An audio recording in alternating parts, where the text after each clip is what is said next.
chair now calls Jim Leitner, representing himself, wishing to come forward to testify against Senate Bill 834.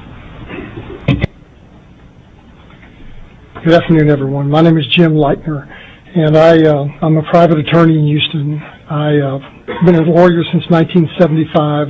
I've practiced criminal law the entire time that I've been a lawyer. I've been board certified in criminal law since 1983. I've served as the first assistant district attorney in Bell and Lampasas counties for 4 years. I've served as the first assistant district attorney in Harris County for 4 years, and I have defended all kinds of cases. I have prosecuted death penalty cases. I've defended death penalty cases. I have been on a grand jury. I've been the foreman of a grand jury before.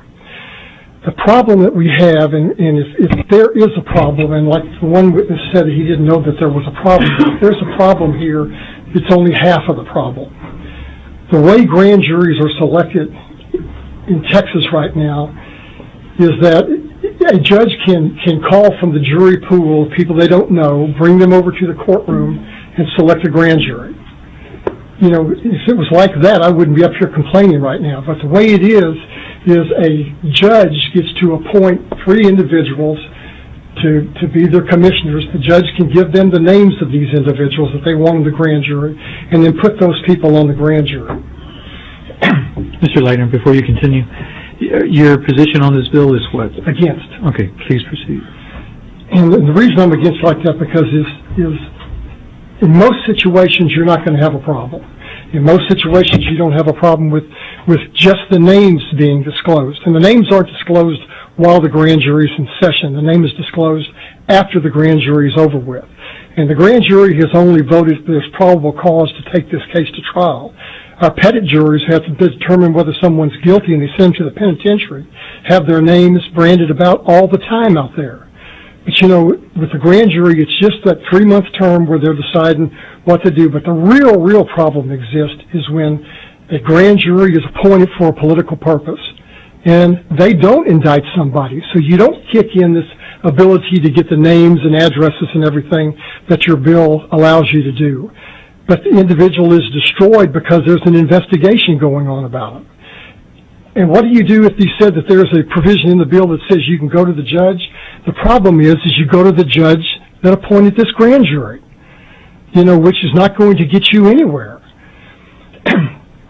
Also, when a grand jury that's supposed to be in a secret proceeding, you know, leaks out to the press, when a grand jury is supposed to have a secret proceeding, gives the press conference, when a grand jury is supposed to have a secret proceeding and someone takes fifth and they bring them up to the courtroom and do it all open and it's in the paper the next day, the only person you can complain to is the judge that impaneled that grand jury, which knows all that's going on in the first place.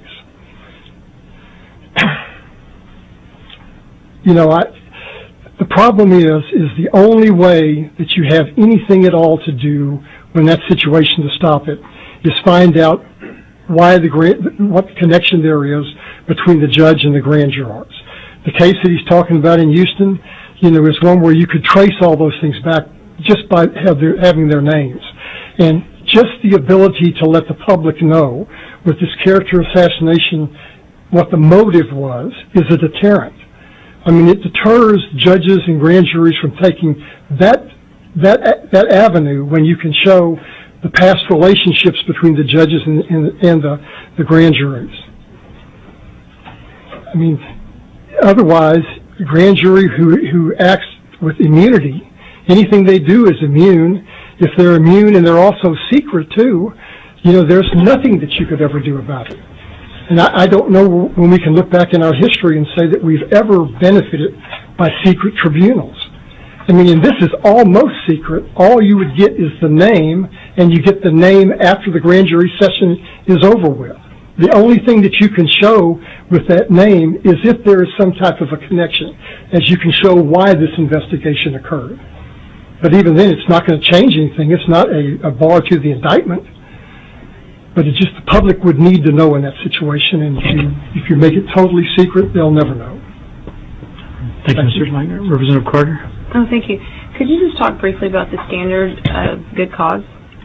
About the good cause? Mm-hmm. Well, I mean, The problem with the good cause is you have to go back to that same judge. I understand that. And if that judge but could you talk about what it means? What good cause means? I heard your earlier testimony, and there's not a need to repeat it. I would hope that when they're talking about good cause, they're probably talking about after indictment. If you had some reason to say, for example, you know, I was charged with an offense, and there were grand jurors on this that the judge knew before had a personal interest in that case. You know, that would be good cause for me to be able to show that. Okay, so it sounds like you would get the information under the examples, based on what you said, unless I'm misunderstanding you, that you would be likely to get the information under subsection B and meet that threshold. The real problem is grand juries can destroy you just by doing an investigation and getting it publicly made.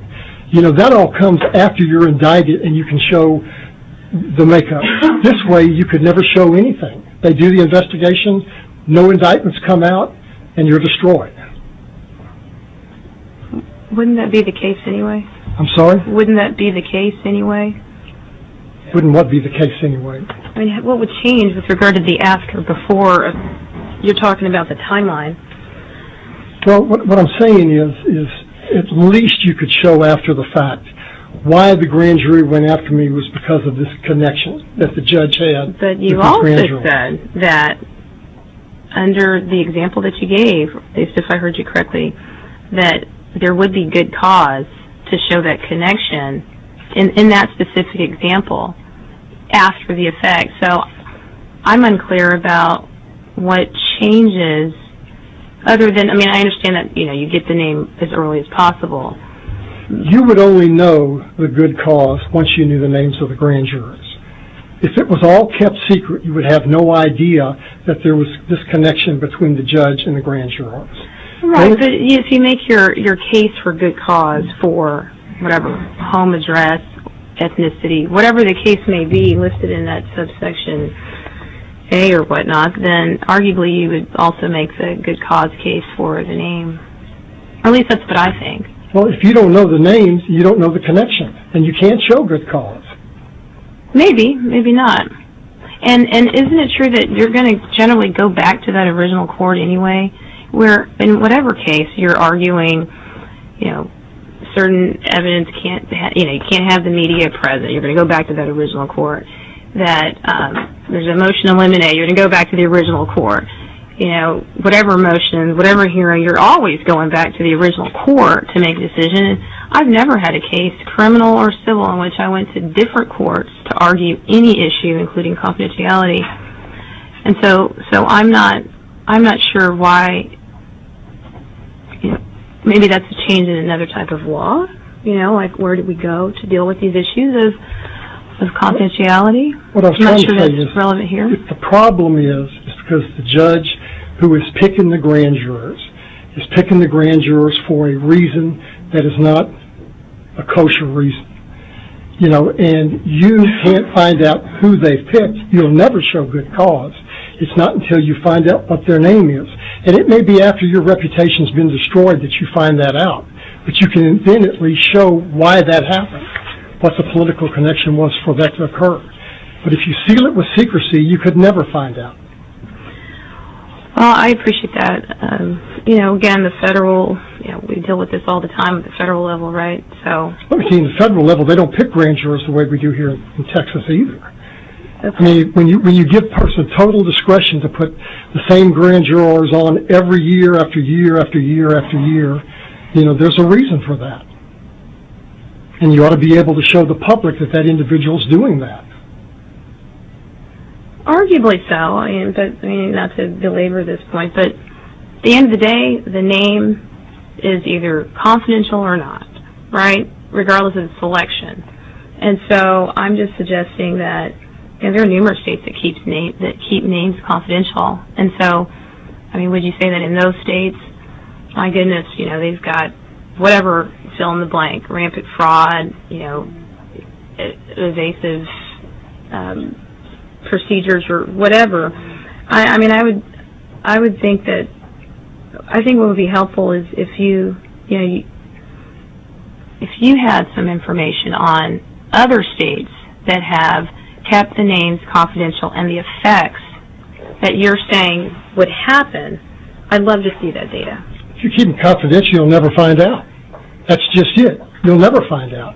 Whatever You will find out bad, under a you'll good never cost find anything standard. out. So, I mean, we're going to have to agree to disagree. So we'll have to agree to disagree to that. Thank you. Any other questions? Thank you, sir. Thank you.